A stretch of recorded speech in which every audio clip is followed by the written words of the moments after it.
আর খাবে ice cream ice cream. Cinematic কল্পনার কারণে আমাদের সাকিব এখন মালাই ব্যবসায়ী। পড়াশুনো না জেনেও রবীন্দ্রনাথ ঠাকুর এবং কাজী নজরুল ইসলাম জগৎ বিখ্যাত, আর বাংলা সিনেমার নায়করা হুট করেই বিজনেস ম্যাগনেট হয়ে যায়। এসব অনুপ্রেরণায় সে উজ্জীবিত হয়ে ছোটবেলা থেকে স্কুল পালাতো, যার খেসারত আজ তাকে দিতে হচ্ছে। সাদা কালো টেলিভিশনের নায়ক জসিম আর আলমগীরের মতো হুট করে বড়লোক হয়ে ওঠা সম্ভব হয়নি আমাদের সাকিবের। এই জন্য সে এখন নিজের ভুল বুঝতে পেরে সন্ধ্যার দিকে এক চেতা মাস্টারের নিকট পড়াশুনো শিখতে যায়। কিন্তু সময় বদলেছে, পড়াশোনার ধরনও বদলেছে। চলুন দেখি তার পড়াশোনার টপিক কি।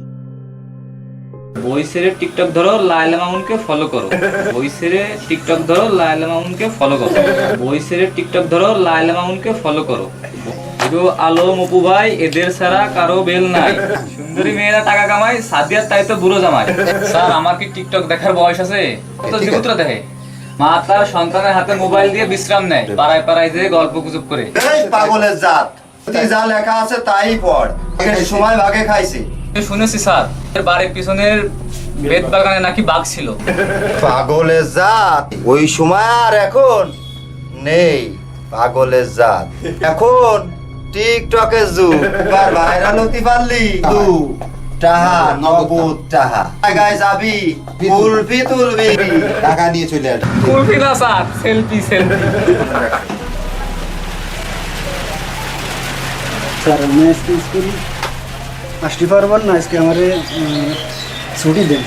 ছুটি তো দেয়া যাবে, কিন্তু 200 টাকা জরিমানা করা হলো।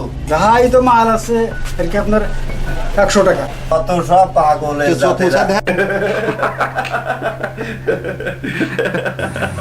এই পাগলের জাত, এর মতো অভদ্র মানুষ করতে যাই আদের বদনাম আসছে। যাই বলেন, আমি মাথা পেতে নেব, কিন্তু আজ আপনার স্বীকার করা লাগবেই, শিক্ষকরাও মানুষ। আমি পড়াশোনা না জানলে কি হবে? জ্ঞান বুদ্ধি কি কম আছে? আমি মালাই বেশি, এটাও তো একটা কাজ। তাই তো বলেন কোনো কাজে ছোট নয়। কাজ করবেন না বলেই তো প্রাইভেট পড়িয়ে খান। জাত, প্রাইভেট পড়ানো একটা কাজ। মেধা খরচ হয়। দিল্লিতে চাইতে যাবেন, কত মেধা দিয়েছে যে খরচই হচ্ছে না। এই পরীক্ষার খাতা হারিয়ে যাওয়ার পর আপনি মেট্রিক পাস করেছেন, এখনো আপনার মেধা থাকে কি করে? নাকি আপনি দলীয় নেতাদের অফিসে যেও জ্ঞান দিচ্ছেন? পাগলের জাত, পান মারা নিষেধ না থাকলি তোর পিঠি ছাল উঠাই আমরা উঠাই দিতাম। পিঠি ক্রিয়েটিভ ওয়ার্ডের মানচিত্র আইকে দিতাম। আপনাদের হাত থেকে বেদ কেড়ে নেওয়ার কারণে তোর আমি মানুষ হবা না।